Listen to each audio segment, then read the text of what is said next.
अशा प्रकारे पुढवर या पंथाच्या मध्ये काल्याच्या मध्ये तुम्हाला भेटते।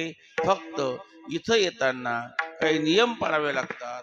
महाराज सांगतात अभंगाच्या 3ऱ्या चरणात हळू हळू चला हळू हळू चला हळू हळू चला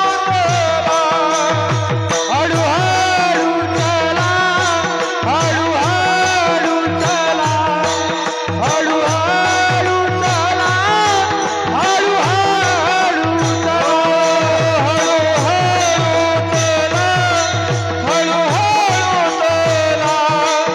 हळू हळू चला हळू हळू चला हळू हळू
तातड